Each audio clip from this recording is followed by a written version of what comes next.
I'd like to call the meeting to order, the workshop to order, excuse me. Oh, hold on.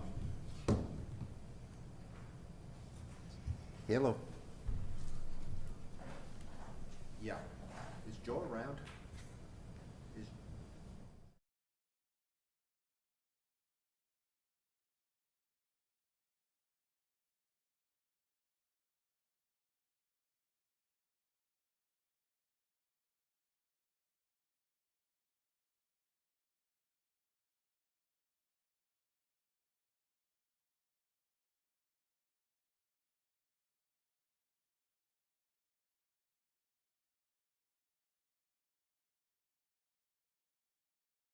on a bulldozer someplace. So, anyway, what do we do now? Well, you call it to order, so we Call the order.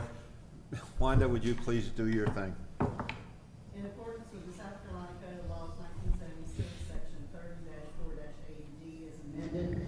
Notification of the meeting and the meeting agenda were posted at least 24 hours prior to the meeting on the county council building at a publicly accessible place on the county website, and a copy of the agenda was provided to the local news media and all persons or organizations requesting notification. Thank you very much. I will do the pledge, and Mr. Rowell, would you do the invocation? I pledge allegiance to the flag of the United States of America and to the republic for which it stands, one nation, under God, indivisible, with liberty and justice for all. Let us pray. Father, thank you for this day, and thank you for allowing us to come together to make decisions on behalf of Jasper County. Give us knowledge and understanding as we go through the budget today. We ask all these things in your name. Amen. Amen. Amen. Discussion of the budget. I would like to make an amendment to go in executive session to discuss the county attorney situation. So I'd like to have a motion to approve the agenda with that included. I'll make a motion to approve the amended agenda. Do I have a second? Second. All those in favor? Aye. Aye. Anybody against? All, that's it, passed. Mr. Fulgham, it's all yours. Mr. Chairman, members of council, the item before you is the budget amendment to the fiscal year 2025 budget and the 2026 budget. We'll take them one at a time.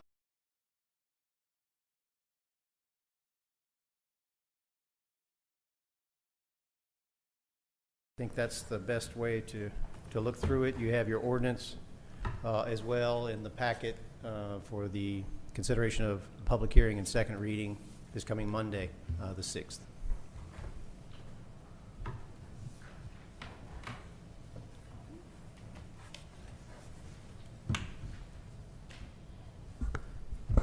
Good afternoon, Mr. Chair, members of council. As Mr. Fulgham said, this is a budget amendment. We will discuss the lapsing funds and from fiscal year 25 budget, and then the carryover and reclassification and additions into fiscal year 26. This slide may look familiar to you. This was a slide that I presented at the September 15th meeting in Hardeeville. I did add, so the definition of lapsing funds are basically funds that were appropriated and are unspent at year end. So they are available, they fall through to the fund balance or into the general treasury, so they're available to be carried forward. And that's basically that for the lapsing funds. The cash carry forward, which is something that is a line item that we budget, is basically moving unspent or unobligated funds from one budget period to the next. So in this budget amendment, we would be moving them from fiscal year 25 into fiscal year 26, and otherwise they would just, as they're unspent, they fall to the fund balance or to the general treasury. What we would do is take those particular funds, budget them as a cash carry forward in the fiscal year 26, so that we are using them and we are not increasing or using a millage rate to provide for particular items. And I believe in years past, Mr. Kemp, you had mentioned that if there was an unspent item, we had basically taxed the taxpayer, but we didn't use it. So if we put it in a net in the following year's budget, we were essentially taxing them twice. So that's what we're trying to avoid by allowing them to lapse or changing the budget for those lapsing and then carry them forward. And so we've already amended fiscal year 25 2 times, the budget twice on October 7th and then again on June 16th. So as the budget stands today, it's $62,409,494 revenue and expenditures, and they have to balance. So that's why we have them equal there. And moving forward, this is a list of the lapsing funds. I know it's a lot, they're kind of small. We'll talk about, just talk about these in general, or in a little bit of detail, I should say.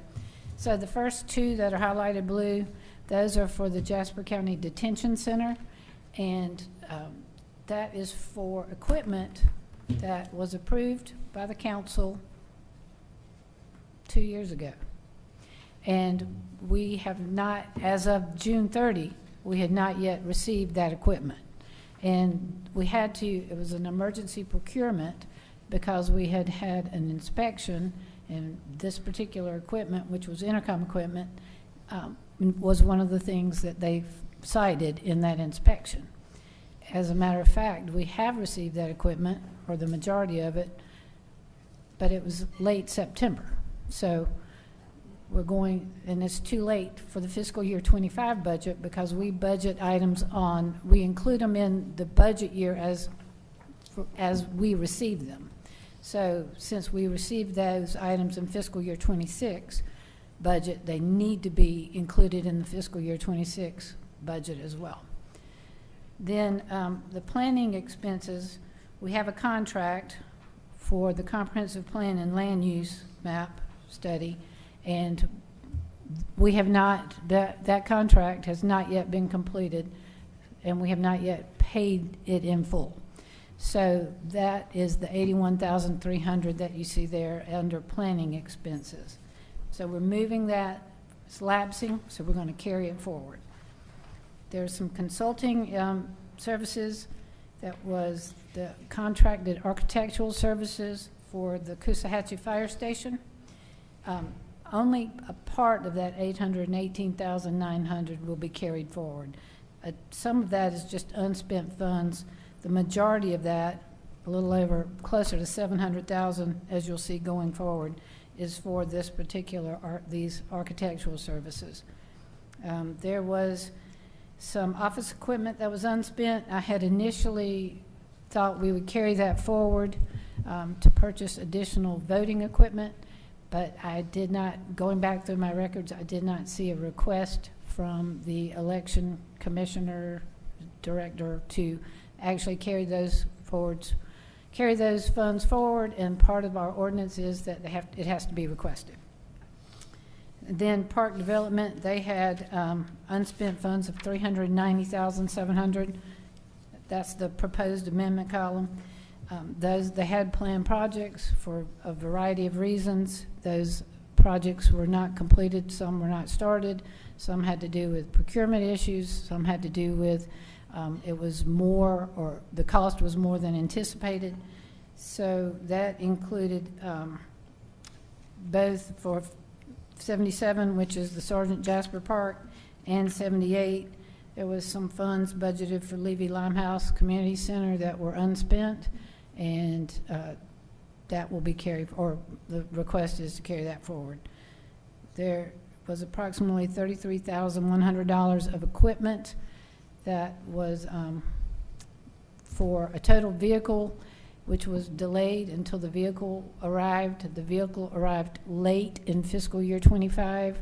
We had to get the equipment ordered, and much of that all of that has not yet been, or was not yet ordered until we were in the fiscal year 26 year. So then there were building repairs. That was, again, about $12,000 that was unspent. There are some uses for that, for potential replacement of HVAC units at the farmer's market. Then there's capital outlay. There was $39,000, and that is in solid waste.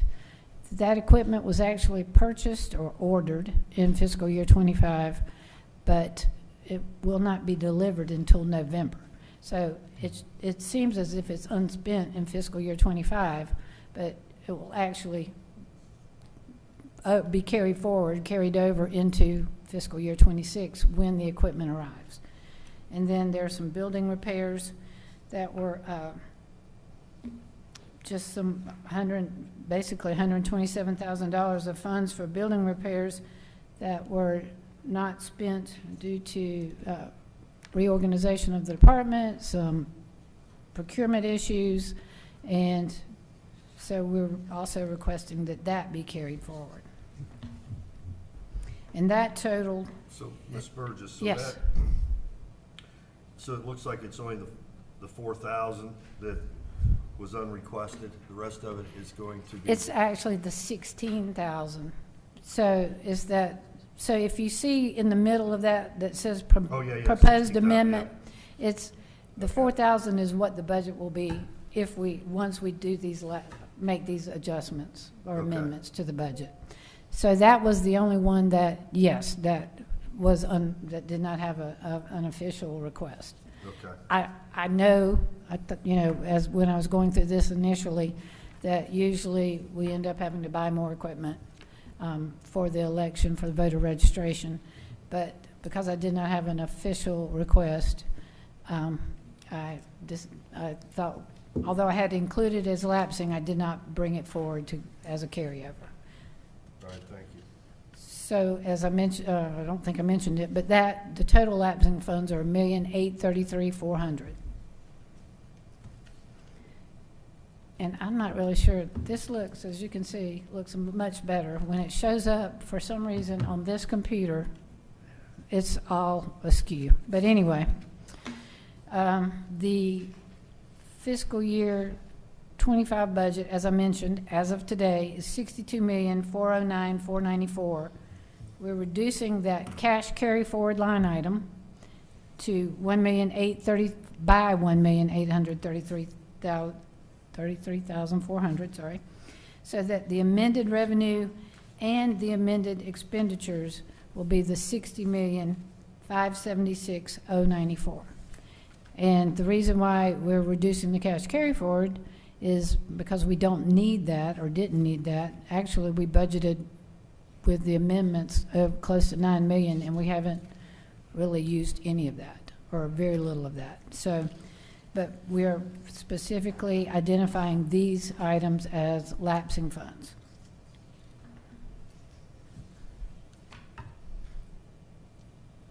So we have some carryover. So, as I said, we're going to reduce the fiscal year 25 budget by $1.8 million. Of those amounts that we're asking or reducing, these are the carry forwards. Again, I mentioned the equipment and the building repairs for the detention center. That's the first two. The 58 is their department number. I've talked about the carryover for the contracts for both the comprehensive plan and land use map, and for the consulting services for Coosawhatchee. And if you'll note there, we're carrying forward the amount that lapsed was closer to $881,000 when we're actually only carrying, or $818,000, excuse me, and we're carrying over $643,400, which is the balance of that contract. Then we have equipment. I've talked about that a little bit, that we had the equipment for the total vehicle, the park development. Those are planned projects, including the deck and bridge repairs, dog park, trail repairs, the disc golf, some of that for the disc golf.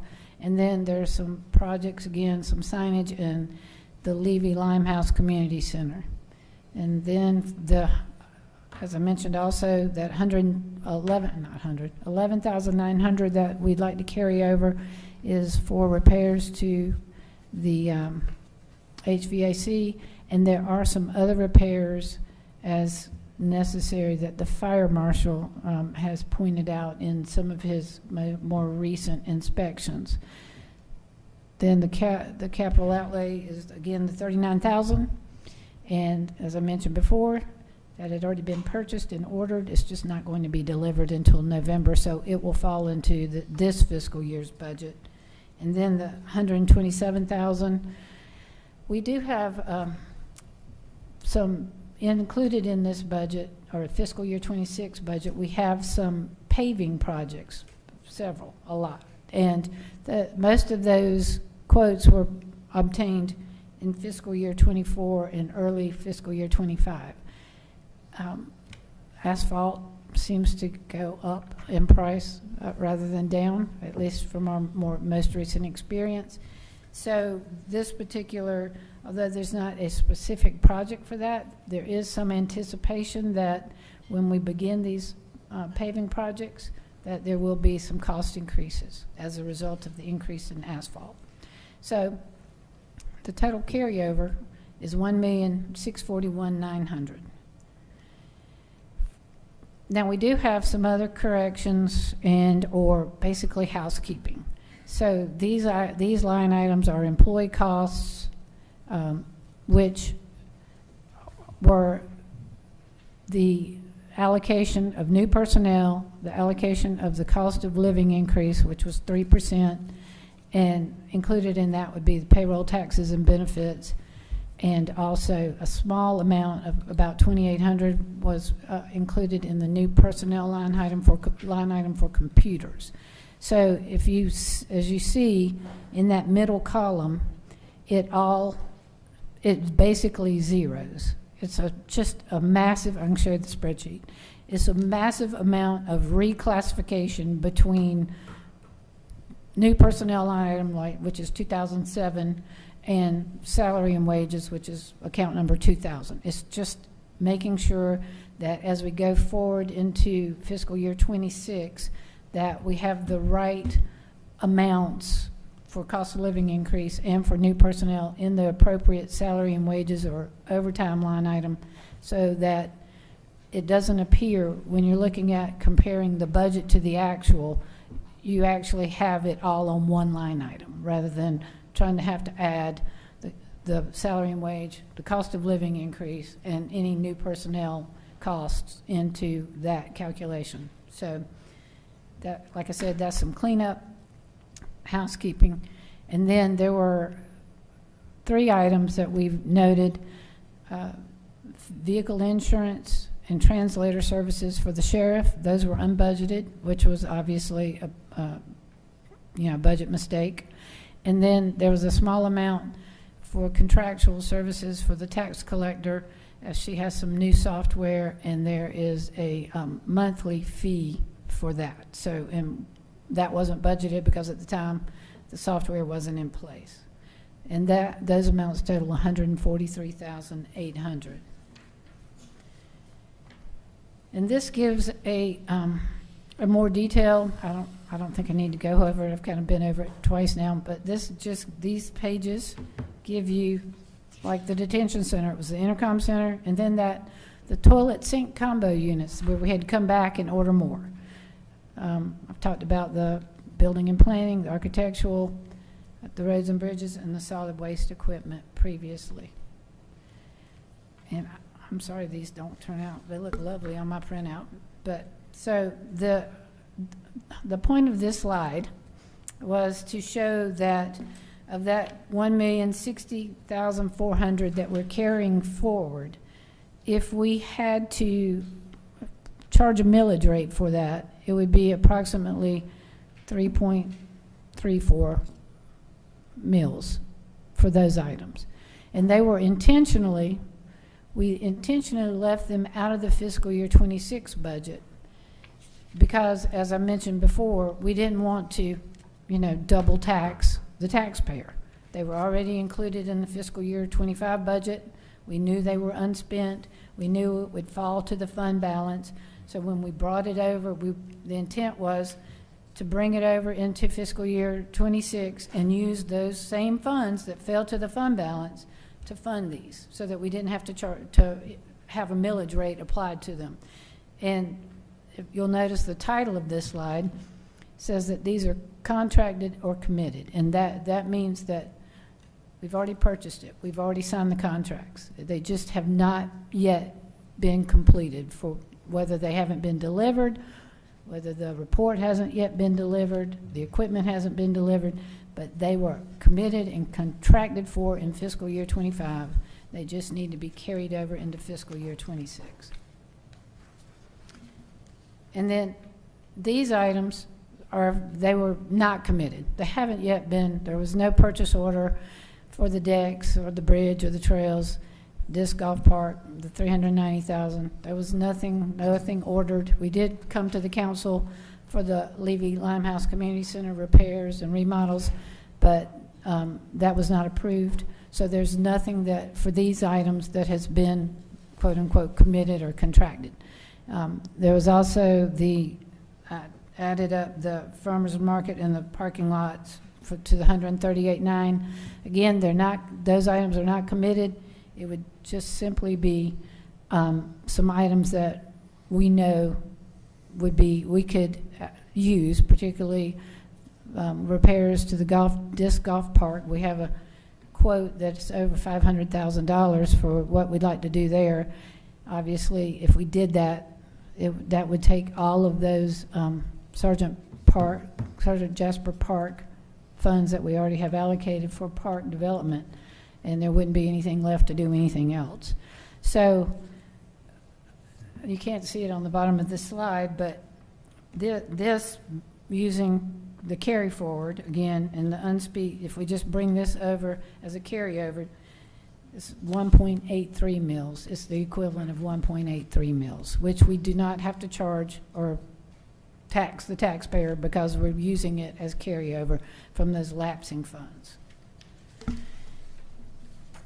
And then the summary page is that we're requesting from the council that you approve $1,833,400 of lapsing funds, which basically means they're budgeted, they were unspent. We'd like to reduce the fiscal year 25 budget by that amount. We'd like to carry over $1,060,400 for the contracts, for the executed, and for other items that were included in the those 390. If you'll take that amount, the 390, the 581.5, carry those over as well. And then the fiscal year 26, there's $143,400 of reclass and additions to the budget. So that $1,060,000 would be closer to the $1,006,000, would be $1.6 million if you approve these non-committed projects that total $581,500. I think that's it. Any questions? I can. No, not at this time. Mr. Dean. Yeah, I do have a couple of questions, but they're on my cell phone and I'm having trouble reading them. But anyway, I was just thinking that when you get departments requesting these carryovers, it was August 1st that I think they would do. Right. Did they come before the council? I don't recall anything like coming in as a request for council approval. It doesn't come to the council. It comes to Mr. Fulgham and to me. Really? Okay, because when I was reading the ordinance, it said it has to be by August 1st by the administrator and the council. Well, the way we interpret that is that it has to be to the administrator by August 1st, and then we bring it to you once we put it all together, and then you approve it by 3 readings of the ordinance. Okay, yeah, it's just that I was getting too tangled up in all the weeds and trying to figure out why each department wanted what they wanted, and I had once a blank sheet, a sheet that just says carrying over, and then another sheet that sort of like I was trying to rivet on some of the reasons why they wanted this money or why they didn't requested, or, because I think you said the Board of Elections did not request something, so. it They did not. Yeah, so So, it didn't carry over. But then I saw an architectural firm like doing like Coosahatchee Fire, the fire Right. station, you know, to get an architect to do that for, I mean, it looked like they were budgeting almost $1 million for that. so the council approved of 783,000, 784,000. Okay. Some of that has already been spent in fiscal year '25, but Mhm. not all of it. That's why we're carrying over that 641,000. Let me make sure the number.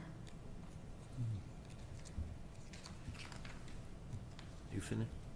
I'm just waiting for her answer. Oh, So it's I'm sorry. 643,400 that we're carrying over of the approximately 784,000 that the council approved prior in early fiscal year '25. So the total amount would be about, what would the total for the architectural services be? in total? 784,000. 784, okay. And was that competitively bid, or was that, does this architectural firm have? We have what we call a, I never can get it right, indefinite delivery contract. Yeah. They're included on our indefinite delivery contract, which means they've already met certain requirements of the bid process. Okay, and we know that they had experience Yes, in building very much, public yes. safety buildings and that type of. Yes.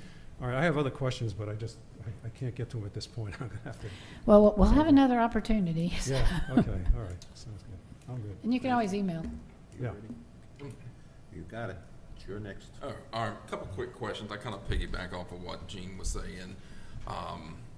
In my day job, I'm used to this with different things, but as far as with carryover things, do they have to provide a justification of why they're wanting to carry over? Okay, so they do provide that. And some of these, like I said, they're already committed. I mean, we've already got the contract in place or the commitment in place. So those are pretty much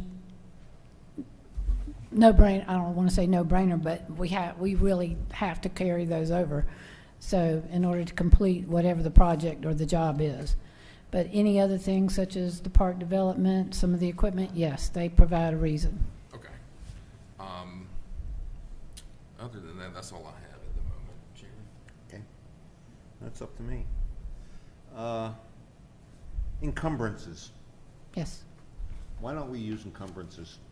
We do, but at the end of the year, they're voided, they fall through because at the end of the year, everything that's been appropriated lapses. So Well- we don't carry over any encumbrances. Well, I understand that, but if you look at the foreman sheet, your encumbrances are $287,000. And those are zero. They're supposed to be zero, but what we did was we left them open in order to apply some invoices to them, and we should not have done that. We voided them as of September, thinking that because we voided them, they wouldn't show up. Well, they show up. So that will be zero when you move forward. When I present you with the budget performance report, that will be zero. Well, Because what I understand is with the budget performance, it's supposed to tell us how we're doing. If you're zeroing things out, that encumbrance, and then you come back and say, well, these are encumbrances. How? Because it lapsed. At the end of June 30, those things lapsed. But it didn't, but when you did your report, it wasn't lapsed yet. You said it from 7/1 to Right, and 6/30. they should have been voided on June 30. That was a mistake. They should not have been there. It should not have been on that report. They should have been zeroed, voided, and they were not. It was a matter of trying to keep them open for convenience, but that was an inappropriate way to do that, Now, as we have since learned. again, I think you're talking about a financial, and I'm talking about a budget. If you don't put those encumbrances in there, we don't know where we're at. For example, with the June 30th one, you were down $4 million or something like that, for something. And we were to the minus. Now you found $2.8 million, or you found money, count down to $2.8 million, right? But that doesn't include any of the encumbrances that you're saying is here. So those encumbrances lapsed. So what you're talking about is a budget performance report. Right. That was where the encumbrances are. On a budget, there aren't any encumbrances. I mean, the budget basically is the encumbrance, I suppose, if you So want to how put do it we that know way. where we are at? How do we know, and this council, how do we know where we're at? You're saying we're going forward with money, right? Mm-hmm. Yet we have no money to go forward with. Where are you getting that money from? You do have money to go forward with. I'm Well, not sure. Your budget performance says we're in a negative, So that budget performance report was, and I'm not, I agree, but until we get it finalized, because that's the problem with giving you that particular budget performance report, there are a lot of other journal entries that had to be made. I think I put that note every time I send it out. This is subject to change. So at any given point, particularly with the year end, when we're doing accruals and we're trying to go back through and make sure that we've analyzed various accounts, those things get changed. They can get changed before we get a final budget performance report. So until all of those accruals are made, until we go through every account and make sure it's appropriate, when you get that report, it will be the final one, and there won't be any change. But So- because it's year end, it takes some time. so what happens, do we have a deficit last year, or do we have a positive? So as of now, and I hate to say this because it can change, so it's approximately $400,000 to $600,000 deficit. Deficit. So- Not 4 million or whatever we have that prior 6. one had. But you're asking us to put forward $1.6 million. Well, you also have 23 million in your fund balance. So you're only going to take out, that deficit's going to be, if it's worst case, 600,000. You're still going to have 22,400,000 in your fund balance, and you can carry forward $1.6 million. Now, in the 2026 budget, how much, we think we put $1.8 million from the fund balance? Right? What you initially budgeted, yes, sir, that's about right. Right, it was Yeah. $1.8 million. So what yeah. and we were fighting. 1.2. The whole thing, this whole budget was, we wanted to increase the fund balance. Right. But the part of that So is, now we're back to 1.6 plus 1.8. So it's almost $4 million, I think it's 1.2. if I'm not that's the way I'm looking at it. Well, so here's I mean, some of those things need to be carried forward. They're already committed, they already need to be done. So it's a matter of trying to do, as you said, not taxing, not increasing the taxpayers' millage rate so that they're not paying double. So that was part of the plan, that we would not include those in this year's budget. But you do have a fund, I didn't bring the, you do have a fund balance of approximately 23 million. So if you reduce it by 600, which if you look at, on last year's ACFR, there was over $9 million that was assigned. That was the cash carry forward. Of that $9 million, worst case, 600,000 has been used. But we're So more than $600,000 in the rears, because you have encumbrances that you haven't even accounted for. At least I haven't seen it accounted for. So there's no encumbrances that haven't been accounted for, except for the ones that we're asking you to carry forward. They lapsed, they increased, because they lapsed, they increased the fund balance by $1.8 million. Now we're going to ask you to carry over 1.6 of that. Maybe I'm getting it, maybe somebody else can interpret. If we have a negative, That's 600,000. how can we put Potential. money forward without going to the fund balance? Well, that's what we're It's not doing. That's revenue. what you're doing. That's what the cash carry forward is. You didn't spend the money in '25, so you're moving that $1.5 million, what is it? You're moving- Yeah, 1.6, you're moving 1.7. that into your savings account.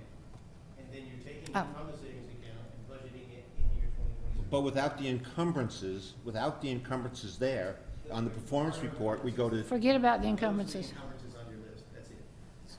So I think we're hearing a couple different things. So the cash carry One forward- thing we're hearing, we're 600,000 to. Potentially, okay? It's not done yet. It's not completed. All right. So that's only a potential.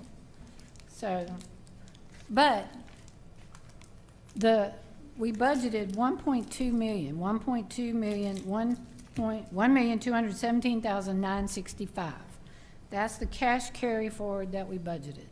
So cash carry forward is generally for those, they're not for operating expenditures. They're for one-time expenditures, capital projects, equipment, these contracts that we've already entered into with these particular vendors, like the architect for the Coosatchee Fire Station. We don't use them, we don't ask for cash carry forward for any operating expenditures. They're only for one-time expenditures, capital or equipment, those type of things. So your 1.2 cash carry forward for fiscal year 26, yes, it will increase, but last year you had 9 million and you're only going to use 600,000. So it's not likely that we're going to use all of that cash carry forward by the end of the year, when we get to fiscal year 26. We have very rarely used all of the cash carry forward that we've budgeted. Sometimes it's a mechanism to balance the budget without increasing the millage rate. So if you can clarify what Mr. Rao said, the $600,000 that is negative currently, Right. that accounts for dipping into that budgeted fund balance to take care of that. Correct. What's a healthy number that we keep the fund balance at? We want it as high as we can ever get it, Mr. Reggie, so I don't mean to be flippant about it, but Right. as high as we can get it. So, some people say Where would we 25%, like- let me ask this. 50. Where would we some- like to have it? Yeah, I'd like to be at least 6 months. 6 months of expenditures, yeah, Just take your budget and divide the 66. right. Take care of emergencies and all that. That's what I can't understand, where we have a 6 million and we're saying we have revenue. We have a performance report that I base everything on, how we're doing, when we do get it. And the encumbrances are set there, so we know where we're at. So when when you come to us and make adjustments, Right. we know what we're talking about, not this whole. So as we move forward into fiscal year 26, you will see those encumbrances because they're purchase orders, they're things that have already been ordered, and we're waiting for those items to arrive so that we can apply the expenditure towards that purchase order. But at the end of the year, at the end of June, all of that has lapsed. Everything stops. I understand. So those amounts on that budget performance report that you received for June 30, that was a total 282,000, should not have been included. That was merely a mistake in how we thought it would work in the software. It didn't work like we thought it would. So it should have been and is 0. Well, I want to just say that two things are very evident. Line items, so we can say yes to this, no to that, and encumbrances. We have to look at encumbrances all. I haven't yet to see very big encumbrances on our worksheets. Well, when you get your budget reports, if there's a purchase order that's been entered, as every purchase is supposed to be entered, then you will see those encumbrances. Well, if it's purchase order, but then you're saying it isn't a purchase order. You've had a purchase order on some of these that you said, oh, we've already put out a funding on it. Let me go. Let's see. So everything that shows up on that encumbrance column is a purchase order. Like, for example, the Okay. money from the equipment for the carryover, the equipment from not received as a result of SCDC. Right. We've bought it. It's not on encumbrance. You haven't paid it yet, but we've encumbered. We Right. have money there. So and maybe this is a misunderstanding between us, but when I look at that, I look at the dollars going out, and there's other dollars there that we are obligated to take. Now, you're saying, well, that goes away. That's fine. But when your report comes out, it wasn't a report from 7/1, it was a report to 6/30, which should have seen the encumbrances. After the day after, if you would have gone out to 7/1 to 7/31 or whatever it is, you would, everything would have gone away. I understand that. As of June 30, it should have gone away. It should not, there should have been no encumbrances on June 30. Okay. Because they were no longer, they lapsed. They were no longer there. So if you give me a report from 7/1 to 5/30, you're gonna see encumbrances. Yes, you will. Every month, you'll see encumbrances. They're always on there. Could you send me that report? You want it from 7/1/2024? 24 to 25. Sure. I wanna see the encumbrances, because I don't think I get them. I can send you July's too. I mean, July. Well, July is not what we, is not what we're talking about. So, You but said it goes away. encumbrances move, you know, when, so you have a purchase order, it shows up as an encumbrance, so it adds as if it's been expended, so it adds to your total expenditures for the year. When the item comes in and is actually paid for, it's applied to the purchase order. So the encumbrance disappears and the total amount spent is still the same because we spent the money rather than having that line, that I encumbrance. understand. The encumbrances versus what you actually put out. But there That's are- the dollar amount. but- I understand that. Yeah, they But I move. don't see it. That's what I don't see. Okay, what about the report ending in June 30 without encumbrance? I can't, because of the fact, I mean, I could take that encumbrance column off. Right. I can do that.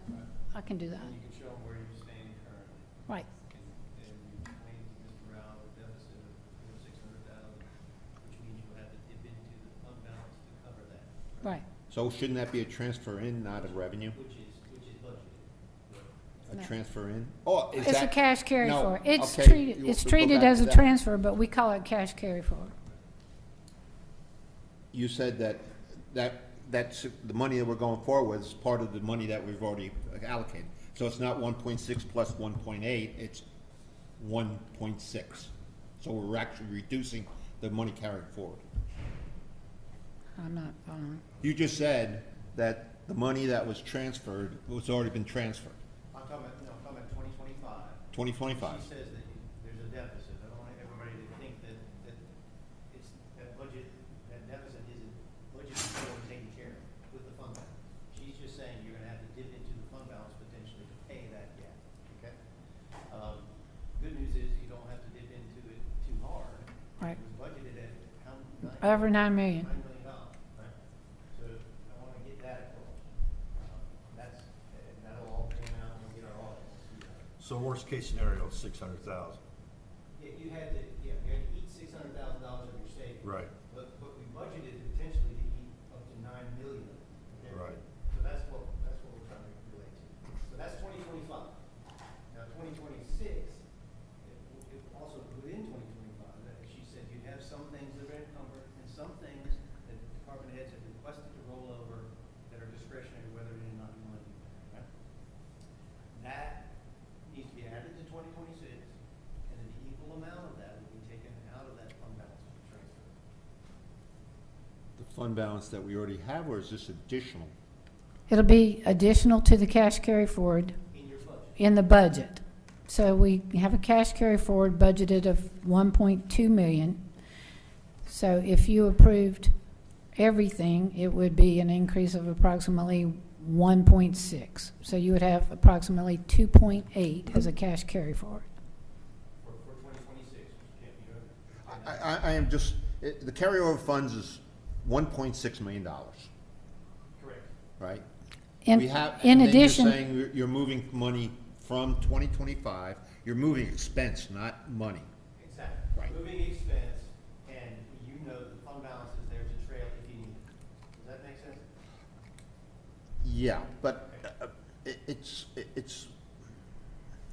so really when $1.6 million, and logically, if you're moving forward unspent money, 1,641, whatever it is, and we did $600,000, we actually are in a hole for $2.2 million.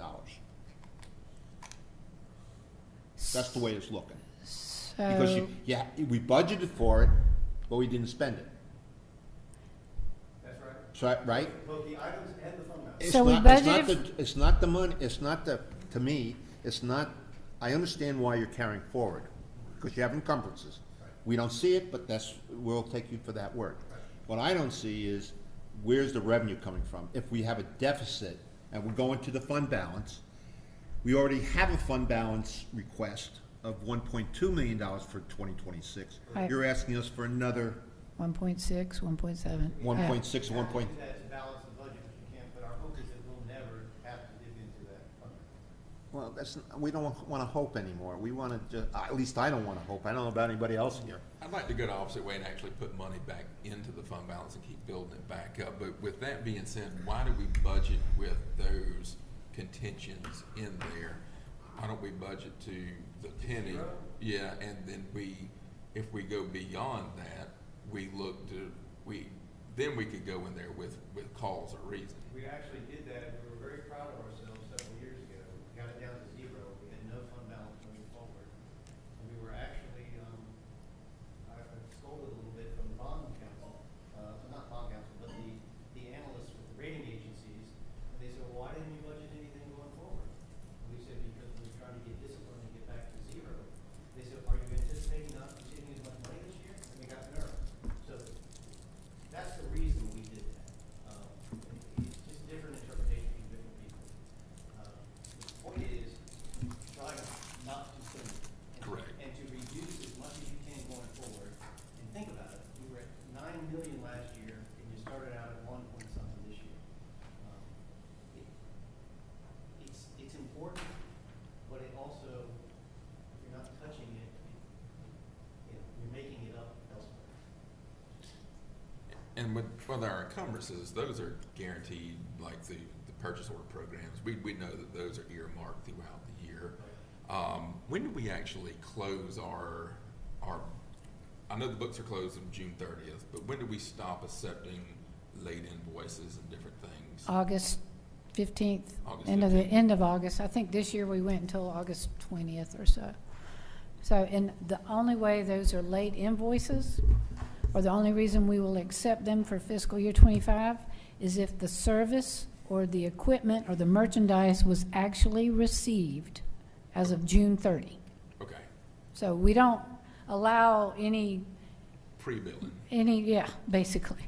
So if it was an item that came in on July 1, then it goes into the fiscal year 26 budget. So, Mr. Chairman, Yes. Ms. Burgess, what do we do, where does the money go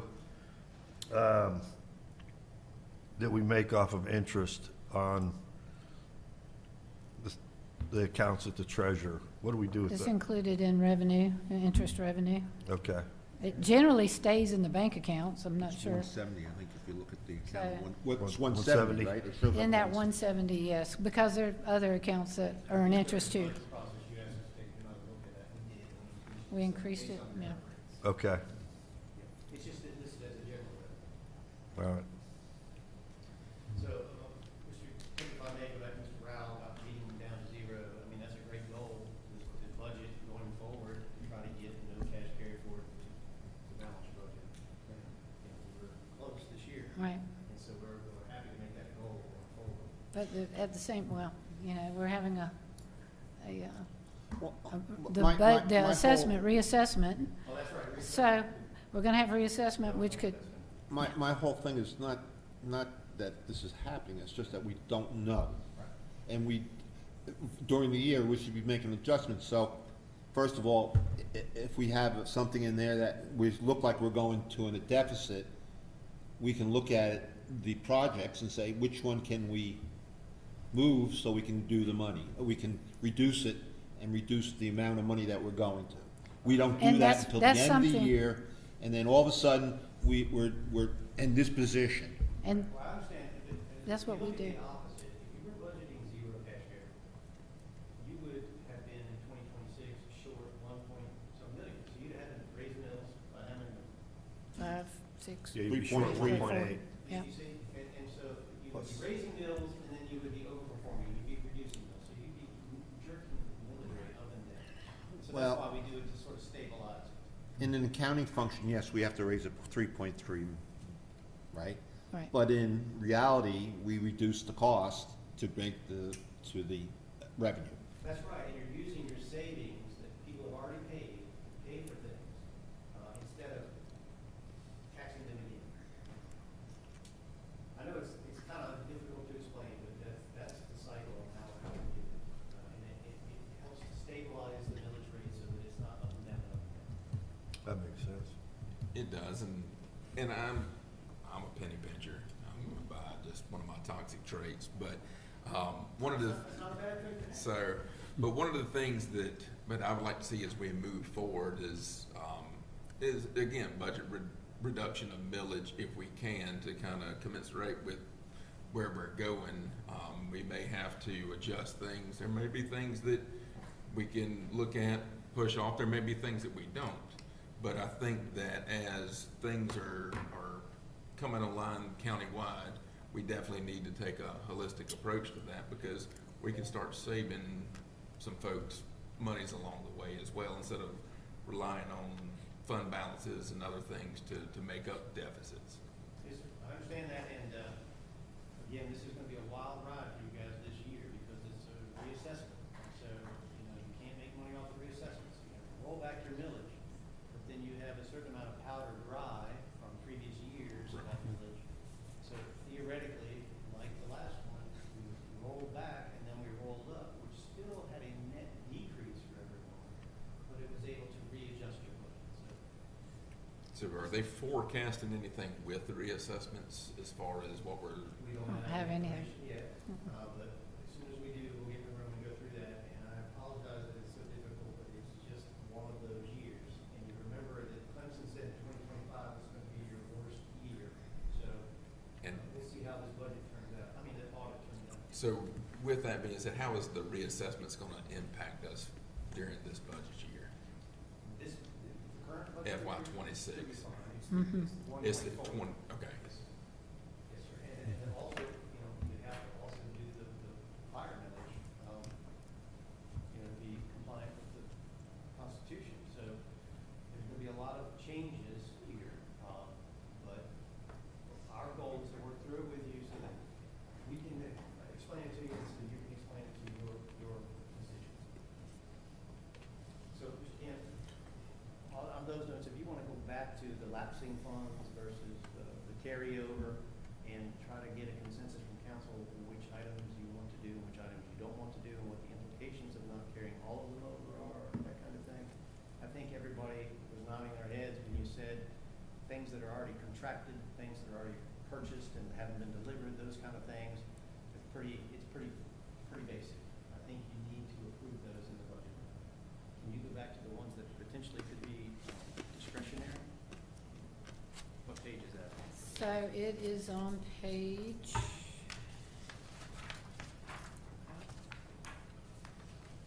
This carryover project's not committed on this particular page.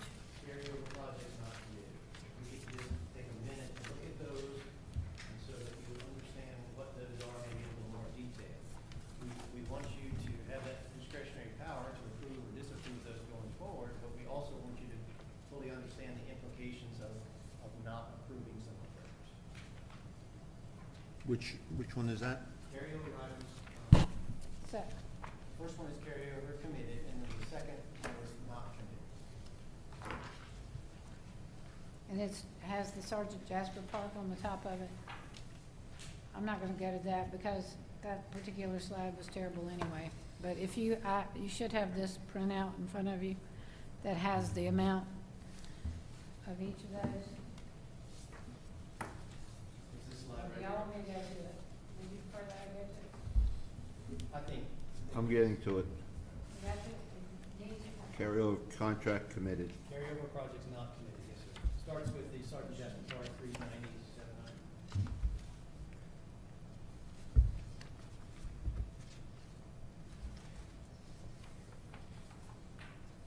I'm gonna put myself in your shoes and say, well, the 390, 700 sounds great. They wanna do some additional things out there.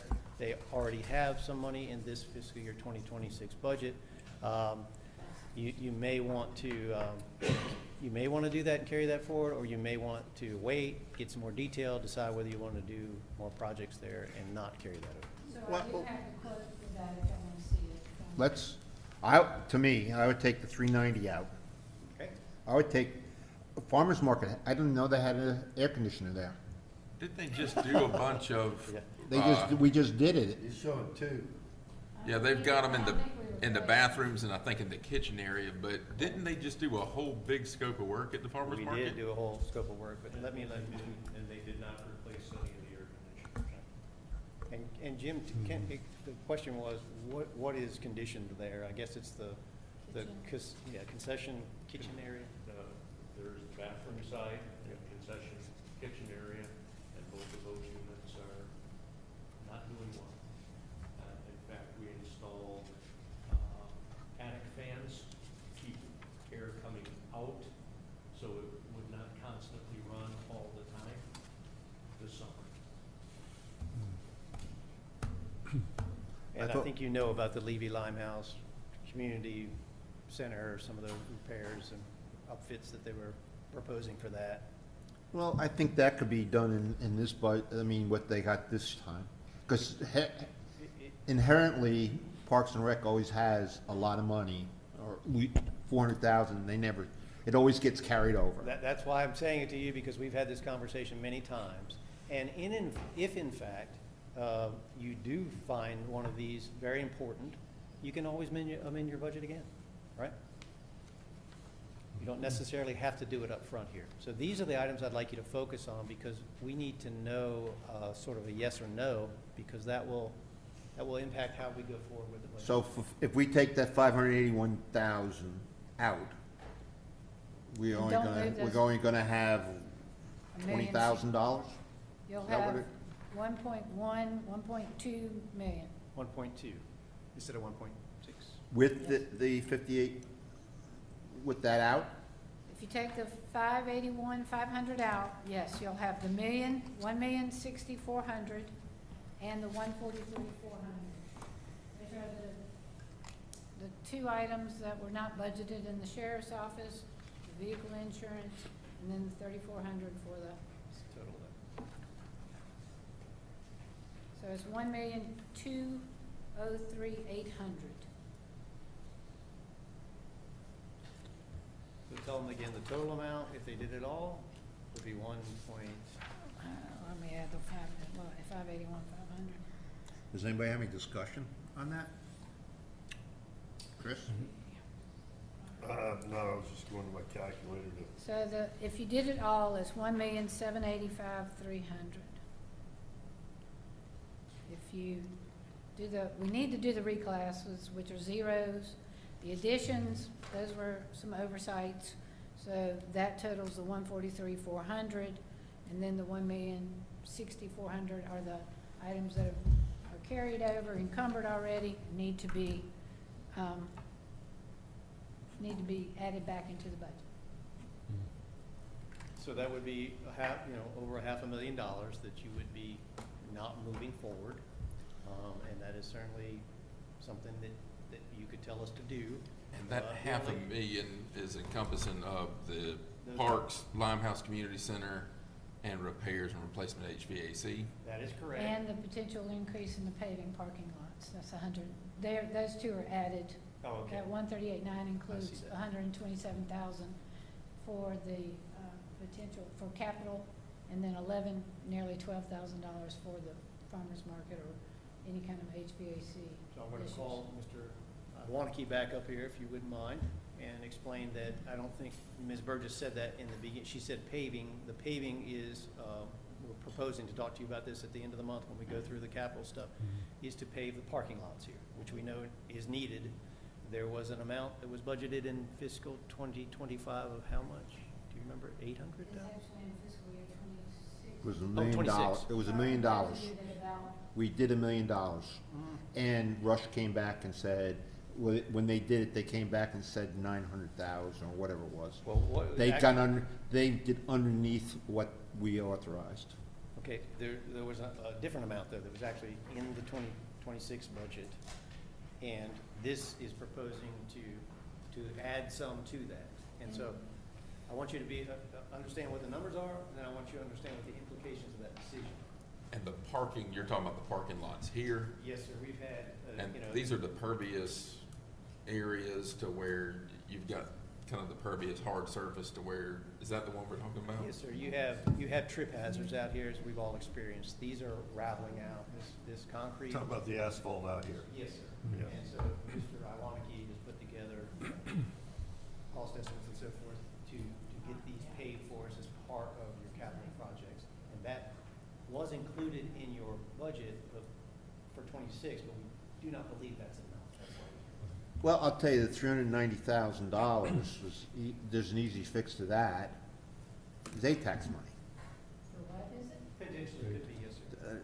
ATAX. I mean, what was The $390,700 for the Jasper Park deck, bridge and everything, that's an ATAX deal. Yes, sir. So let's just take that out, period. We don't need it. I mean, we do need it, but we have another alternative. You're Yes, talking sir. about 390? Yes. And just speaking with Mr. Iwaniki, the other item is, you know, if you want to just exclude this stuff, you have that option, and we'll go ahead and move forward with bidding the parking lots, right? And we'll see what the bids are, and if we make it, we make it. If we don't and need more, you can always amend the budget later. So you have that option to take these items out, but you may have to take action going forward, or you can include them going forward on our hunch that this is what will be needed. Is ATAX available now, or is it readily available? There's a process for it, and that kind of money we probably want to do, combine it with some larger things and do a borrowing instead of a Well, one-time shot. Essentially, the farmer's market is ATAX. Yes, sir. How Right. much is the farmer's market out of the 138,000? It combines both together. It's only 11,900. So you would put the pressure on Mr. Iwaniki to find that money in his current budget to fix those items. Got fans? Do we get any revenues from the farmer's market currently? No, with sir, we the do not. shares of that? No, sir. That's an issue that we'll talk about going forward. We have an agreement where the chamber manages that function and keeps the money from the events for that, but they also do the booking and they do the cleanup and all that up. So we'll talk about that, whether you want to keep that arrangement or not going forward, but no, we do not. Well, we receive have to do revenue that from it. quickly because they're not in contract now. That's correct, that's correct. So, Yeah, I'm not, this is a workshop, I want to really force you to make a decision, but I assume we could present the budget amendment with an either-or, right? So on Monday, you're going to have the public hearing, and then you already have the ordinance, he's already put that in the council packet for you, and it assumes these things, does it not? Okay, but they could always be removed, so. well, If- what would you be, Chris? I mean, Gene, I'm sorry. That's fine. Gene, what would you want to do?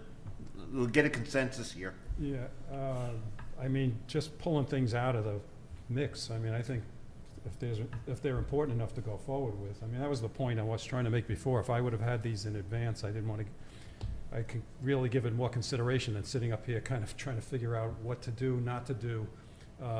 That's why I like the idea when the departments have to put these requests in, then we have time enough to look at it and kind of see whether or not if these things are really needed, talk to the department heads.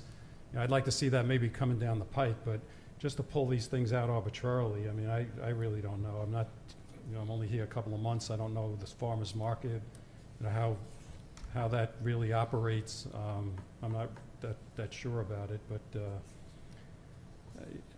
you know, quite frankly, I don't know. I think it's just about, you know, if they need these repairs, if Levy Limehouse needs them and the Jasper Park needs them, then if there's justification for that, then I'd say, you know, keep going forward. I don't really like to pull anything unless we're really in the hole, and then you need to pull something, then I'd say go that route, but for the most part, I don't really like to touch what's been requested. Mr. Van Giesen? Do we have bids for the paving? No? Not yet. So that's just a number that we use as a budget, so we don't even know We have estimates. what that, We have estimates.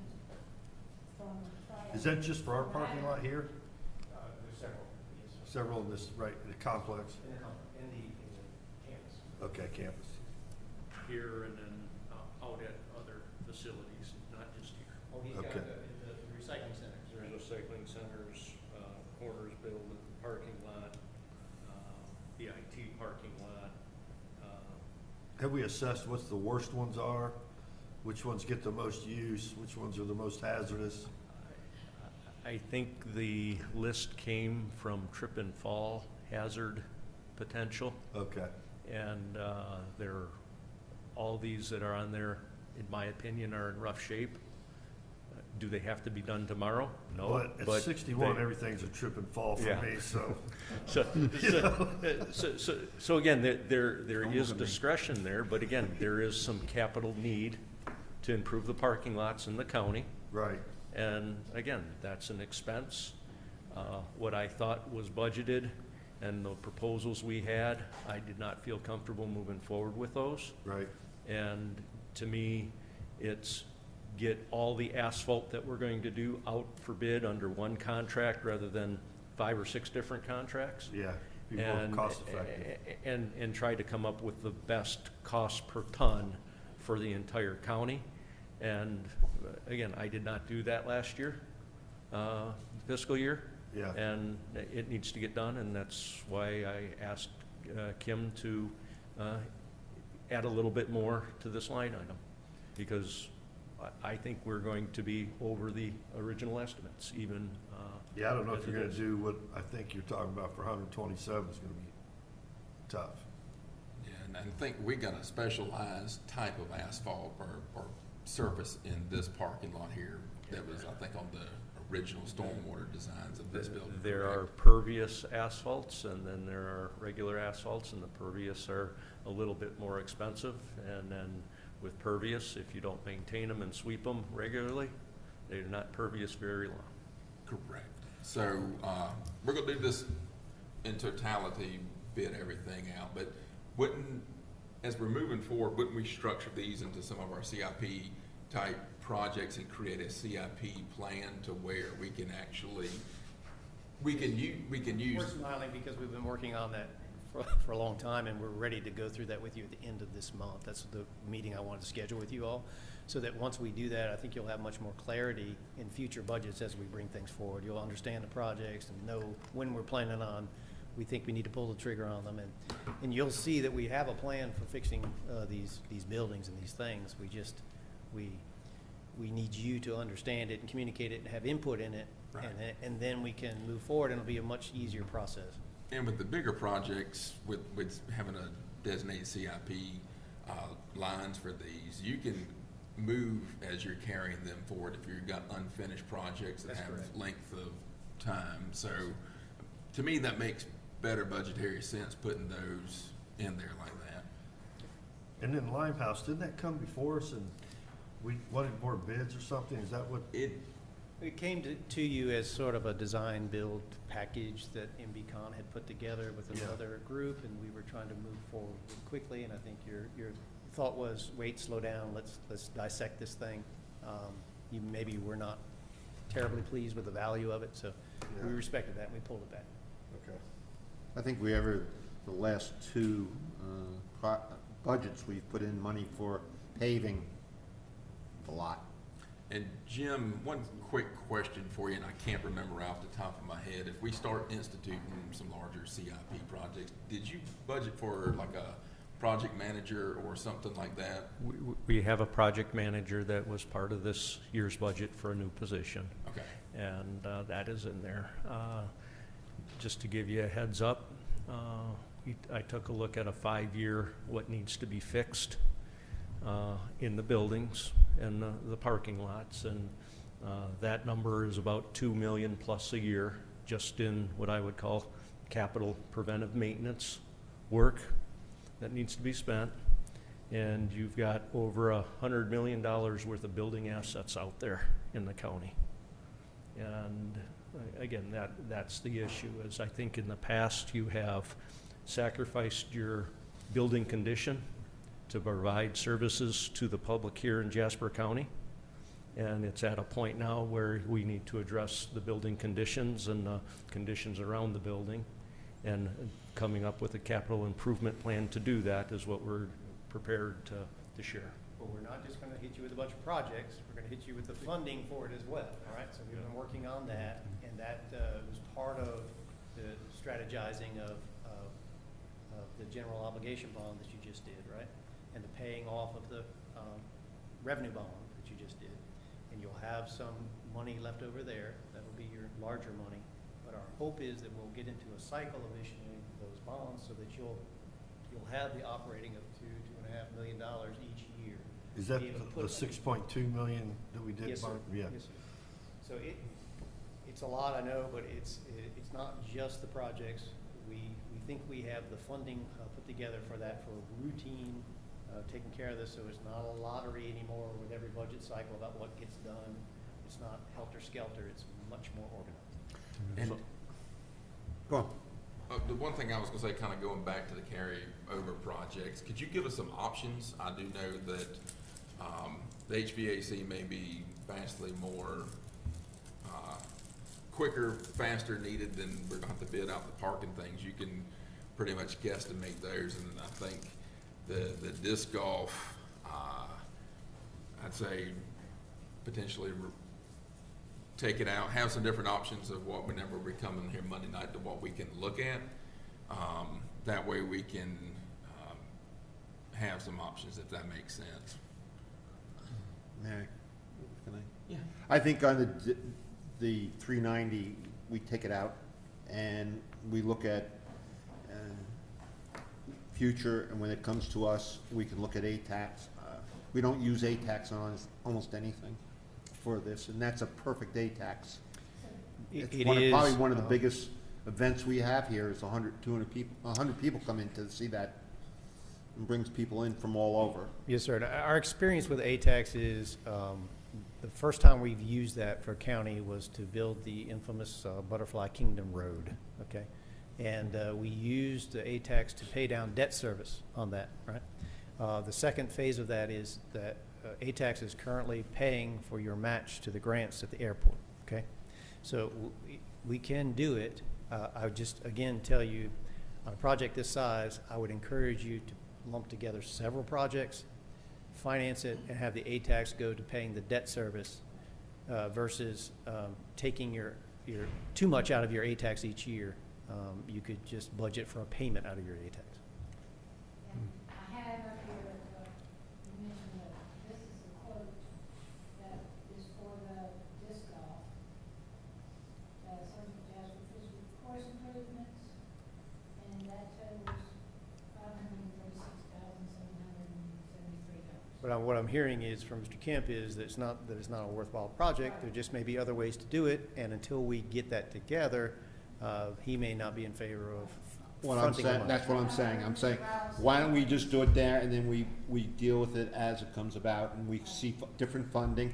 We have the CPI, we have all this stuff going on, and we're gonna make a decision, and all of a sudden, we're gonna do something different. Right, and I know that you have concerns about doing that, and especially in Parks and Rec over the years, and the projects don't get done, and you continue to roll them over. So Right. hopefully that would stop that. I appreciate that, and Mr. Ceccarelli, I'm suggesting you could do it either way, that you're not really going to terribly harm anyone here. Okay, I wouldn't put you in that position if I didn't think we could survive either way. Okay. I did want to mention, I know a lot about this, and I'm sure I'll take in, but there's also a couple of fee schedule changes that Parks and Rec wanted to include in this budget amendment. It's basically a change in time from 8 a.m. to 10 a.m. because they have difficulty getting in there and getting the rooms and the buildings clean at 8 a.m. If someone wants to come in, they said they very often have lines, people waiting before 8 o'clock to get in there. So the changes are primarily in the times for those fees, and then they wanted to add the non-Jasper County resident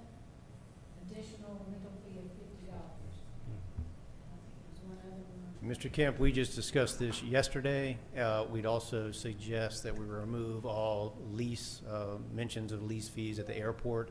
We don't think that's an appropriate thing to set in stone in an ordinance. We think that those are, by current ordinance, those are negotiable things, so they need to come out. Also, we don't have anything in there about rent. We have ground lease, but that's the one section. The other section is rent. And personally, I think both of those need to come out of your budget. Right. Yep. I think so too, because or you put them in there as negotiated. If you have to put it in someplace, it's just like the fuel.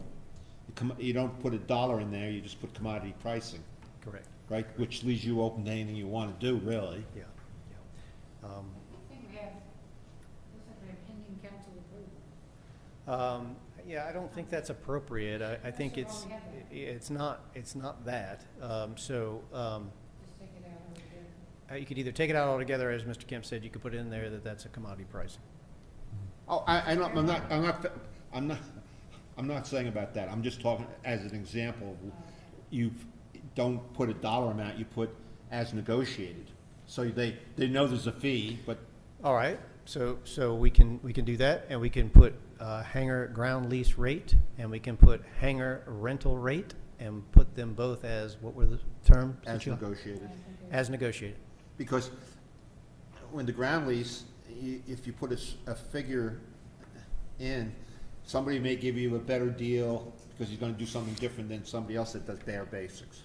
Exactly. Well, thank you, and I appreciate that conversation. I think that's appropriate, and we'll take care of that going forward as well. On the airport issue, though, if that ever comes to the fruition on reversion, those hangars would become the counties, and then we'd have to budget money to keep those hangars maintained or Yes, whatever. sir. I don't know how that would work out, but I'm not sure where this is going down the road, but. Well, Mr. Kemp is saying there are really two animals out there. One is a land lease and one is a rental, and we need to recognize that they both exist, yet not commit to the rates for those. And that is part of the problem, that we look at one, but we consider them both. I mean, there's duality, but everything is single. And we can touch a little bit on that, about ownership and, Yeah. maintenance and so forth, when we have the CIP discussion. Mhm. Okay.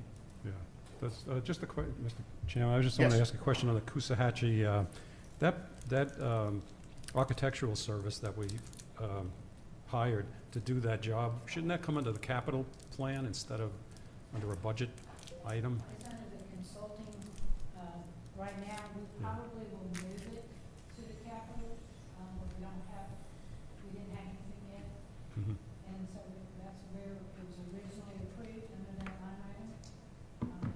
Under consulting. You and asked if we move the entire thing to the minimum. So when it becomes a real project, I guess, you're Yes. gonna create a project fund for it. And as you know, we still don't have the land locked down yet, and we're Mhm. working on that as well. Okay.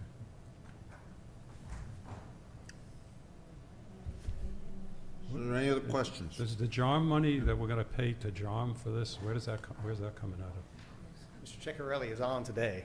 These are spot-on questions. We are working right now to transition that, so that will become an animal services expanded department in the sheriff's budget. So we're trying to determine what that is and how many employees will be needed and so forth. So that will require likely another budget amendment as we get further into the fiscal 2026 year. Okay, thanks. And one other question, is the auditor gets a cost of living allowance? I saw that in the budget. I mean, is that something? All departments. So I thought an auditor was like on the outside, is that? No, our county auditor. County Oh, auditor. okay, I got you. Okay, I was gonna say, boy, that would be a great job. Can I make another suggestion in the future? And I don't know if this is, instead of having a budget, and this is just personal, instead of having a budget where you have a dollar amount and then you have new employee, just put it all in one and as a quote or someplace along the line, tell us each one. Because it really, part of it is going through all the stuff to see what's going up and what's going down, and it just makes it a lot easier for you.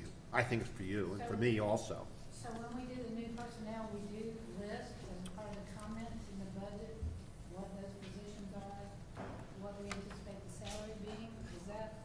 Yeah, but what I'm trying to say is, you put down, I'll say, $100 for a regular employee. And then you put $50 for the new person, right? But we never, ever get that money up until the end of it, and you have to do this whole, That's what we're doing now. right, that's what you do now. Right. Why don't we That's just, exactly what we're doing now. why wouldn't you just do it in the first place, so you don't have to do all that? Increase the line instead of. Right, increase the line, and if you don't use it, you don't use it. That's what we're doing now anyway. You mean actually put it in all the departments, it needs to be? Right, put it in the From the new. get-go? So if you tell us, no, we don't want that new person, we don't approve that new position, then it's easier, makes it cleaner to take that person out of that new personnel line item as we're going through the budgeting process than it is to continuously change the salary and wage line item. Yeah, it's just a lot of detail with a lot of tax numbers, and you gotta figure all that out, so that's why it's one block in your budget, so that you all can see what the new personnel total costs and what those positions are. You may approve some of them, you may approve none of them, and it's much easier to take out than it is to do that fine detail work and put them in all the departments, and then if you take them out, we gotta go back and find them and pull them out. If that It was makes sense. just a suggestion. It seems that you have, do an awful lot of work at the end of the year trying to move this all around. It would just be work at the front of the year, and quite frankly, Mr. Kemp, it would be more work for us to do that.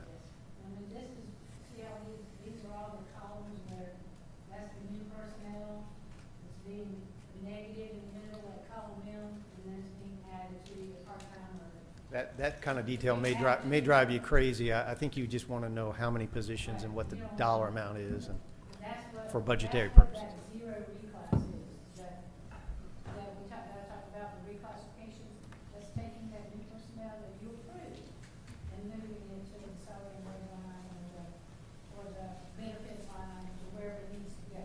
And rather than throughout the year trying to keep adjusting that, oh, well, but it's not hidden, basically, you know what the new people are. Because it's not hidden, it's on that. I understand that, but we don't see the money going out.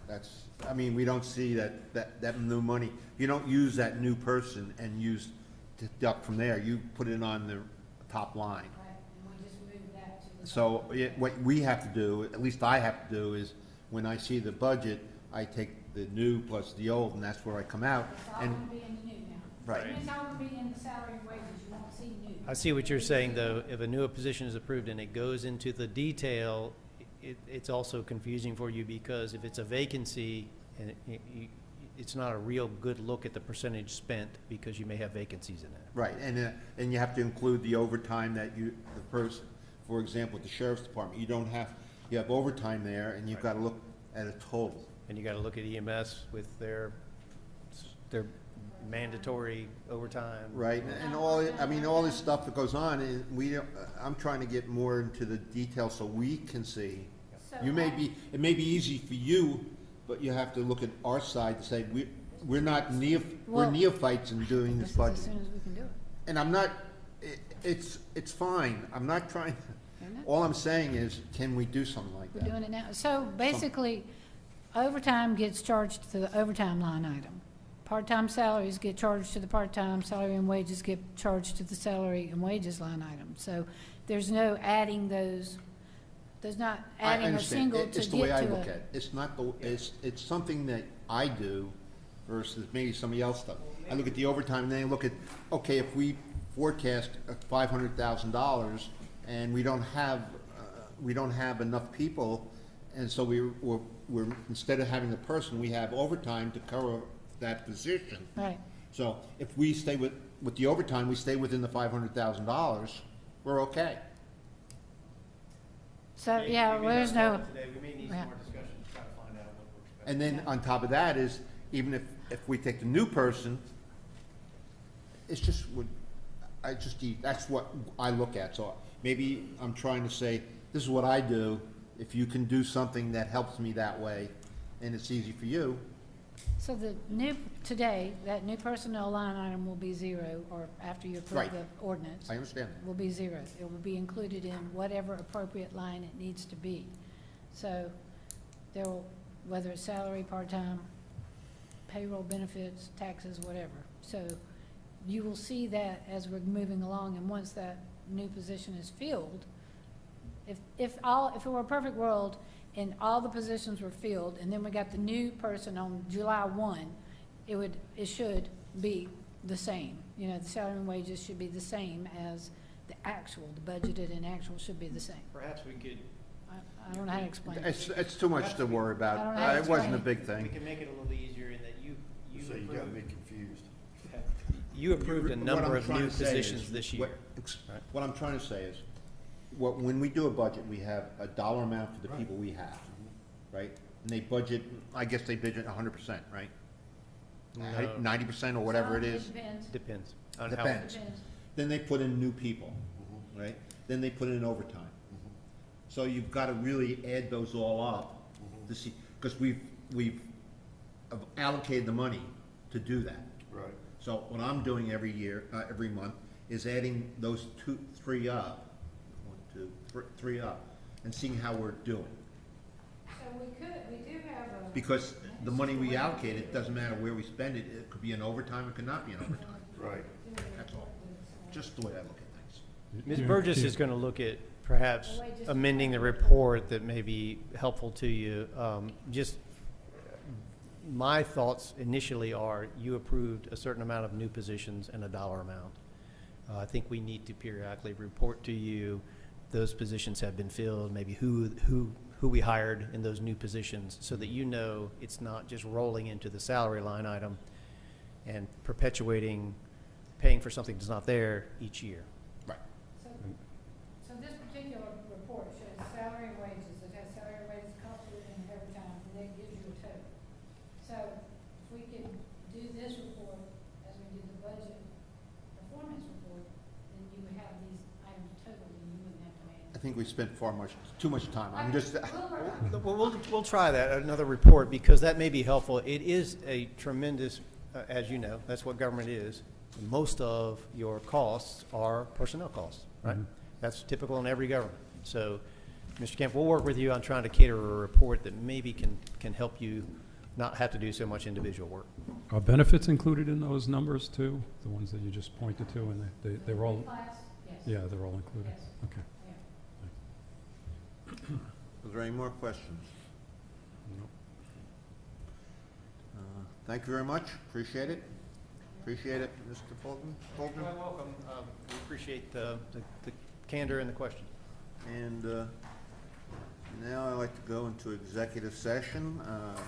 The executive session is discussion of employment, appointment, compensation, promotion, demotion, discipline, or release of an employee, a student, or a person regulated by public body, or appointment of a person to a public body. County attorney. Do I have any discussion? Hearing none, do I have a motion to go into executive session? Mr. Chairman, I'd like to make a motion to go into executive session for the county attorney topic. Second. Second? All those in favor say aye and raise their hand. Aye.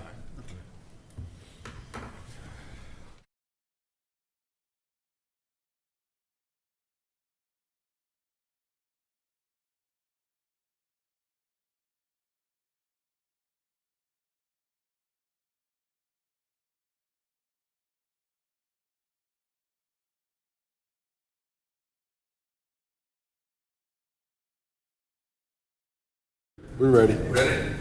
Ready? We're ready. Ready? I'd like to have a motion to come out of executive session. Mr. Chairman, make a motion to come out of executive session. Do I have a second? Second. Any comment? Hearing none. All those in favor, raise their right hand and say aye. Aye. I'd like to have a motion to adjourn. Motion to adjourn. And second. Second. All those in favor say aye, raise their right hand. Aye. Thank you very much.